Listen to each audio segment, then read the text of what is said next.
Salut mon ami, c'est Candy, j'espère que tu vas bien. Donc aujourd'hui dans cette vidéo, on va voir pourquoi investir dans un immeuble de rapport. Donc avant même de parler d'immeuble de rapport, on va déjà définir le terme, parce que peut-être que toi tu te poses la question, ben, c'est quoi un immeuble de rapport? Ben, un immeuble de rapport, c'est tout simplement un ensemble immobilier qui est composé de plusieurs appartements. Alors au départ, ils ont commencé à appeler les immeubles de rapport parce que justement ça rapportait de l'argent à son propriétaire. Ou alors on appelait ça également immeuble à loyer. Mais aujourd'hui, le terme le plus courant que tu verras, c'est immeuble de rapport. Alors l'idée, c'est de te dire que c'est pas forcément la tour, une tour que tu verras par exemple à Paris ou ce genre de choses. C'est pas vraiment un gratte-ciel, c'est simplement un bien immobilier composé de plusieurs appartements. Alors aujourd'hui, tu te dis, mais toi, tu veux te lancer peut-être dans l'immobilier et tu essaies de regarder un petit peu tous les biens qui existent sur le marché et tu te poses la question, ben, pourquoi effectivement tu devrais t'intéresser aux immeubles de rapport? Pourquoi pas prendre une maison ou un appartement, tout simplement? Alors, la première chose, je te l'ai dit tout à l'heure, l'immeuble de rapport est composé de plusieurs appartements et va rapporter beaucoup plus d'argent. Donc, selon moi, c'est beaucoup plus intéressant de se lancer sur un immeuble de rapport pour la première raison qui est très simple, c'est que c'est beaucoup plus rentable. Alors, pourquoi c'est plus rentable? Ben, pour plusieurs raisons. Il y a une raison qui est très simple que tu vas comprendre, c'est le fait que ce soit un grand ensemble immobilier, donc c'est-à-dire que la surface sera beaucoup plus importante. Du coup, quand tu vas faire l'acquisition du bien, ben, tu vas avoir un coût au mètre carré qui sera beaucoup plus intéressant que si tu devais acheter une petite surface. Ça, c'est la première chose.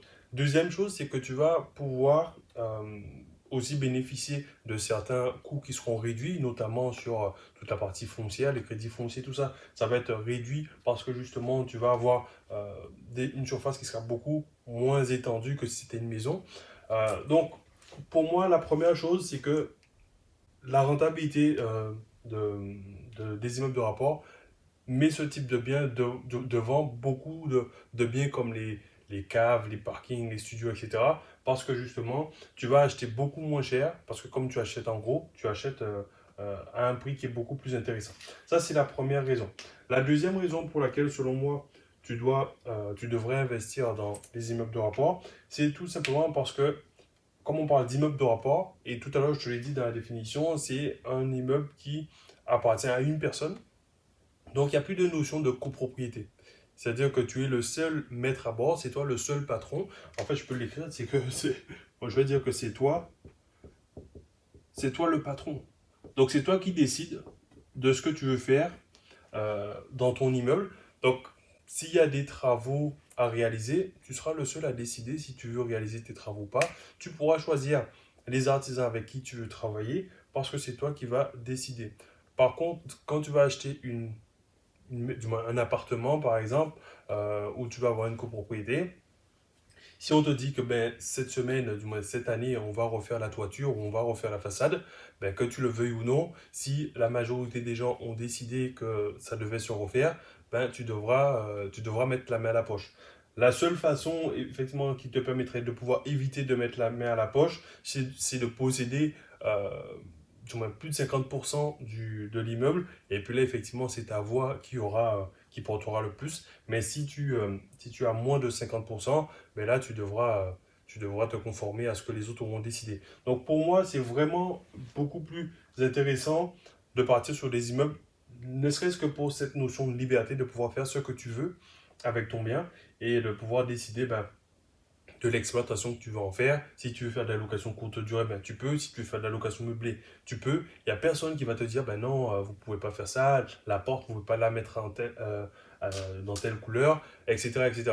Alors que quand tu vas être dans une copro, ben, tu seras sans cesse obligé de demander l'autorisation. Et si tu ne le fais pas, ben, parfois tu seras obligé de faire des trucs qui ne seront pas forcément dans la légalité parce que peut-être que si tu as décidé de repeindre ta porte à une couleur et que tu n'avais pas forcément fait de demande d'autorisation à la copro, ben, tu ne pourras pas le faire. Et même pas, dans certaines copros, même les modifications que tu fais à l'intérieur de ton bien, tu es obligé de demander une autorisation à la copro. Donc, pour moi, le fait de pouvoir justement être le seul patron, le boss de ton bien, ben, ça, pour moi, c'est évident que tu dois te lancer sur ce type de bien. La troisième raison pour laquelle, selon moi, tu devrais te lancer sur les immeubles de rapport, ou en tout cas c'est beaucoup plus intéressant d'investir dans les immeubles de rapport, c'est tout simplement pour la mutualisation. Alors la mutualisation, c'est quoi? Très simplement, pour te donner un exemple, aujourd'hui, si tu fais du covoiturage, ben, c'est de la mutualisation. C'est-à-dire que si tu fais le trajet Lille-Paris, tu en as peut-être pour 50 euros, je sais pas, si tu vas tout seul. Par contre, si tu prends des personnes avec toi, ben, vous allez pouvoir partager les frais.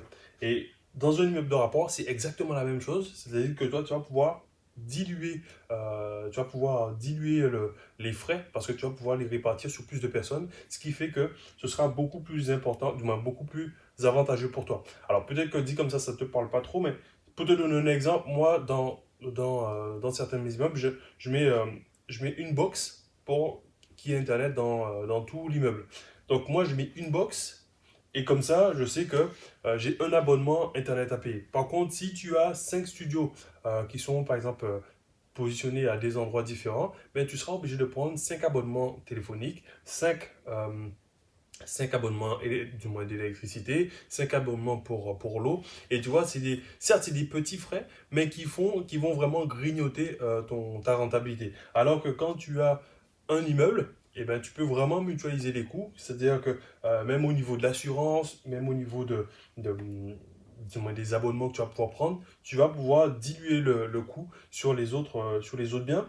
Mais tu vas mutualiser les coûts, mais tu vas également mutualiser les risques. C'est-à-dire que si aujourd'hui tu as un, un immeuble de 5 appartements, ben tu as un risque de 20% par appartement. C'est-à-dire que s'il y en a un qui ne paye pas, ben tu sais que tu as quand même 80% de tes revenus qui seront assurés par les autres. Par contre, si tu as une seule maison avec une famille qui te paye peut-être très bien, mais si un jour ils ont un problème, je ne sais pas, monsieur tombe malade ou madame tombe malade, ou ils se sont séparés pour une raison X ou Y, et qui ne peuvent plus payer, ben là, tu as que tes yeux pour pleurer, ou alors tu seras obligé de rentrer dans des procédures qui sont longues et très fastidieuses.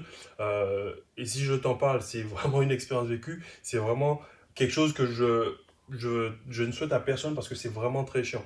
Donc pour moi, la mutualisation, c'est vraiment quelque chose de super intéressant, surtout quand tu es investisseur. T'as pas vraiment...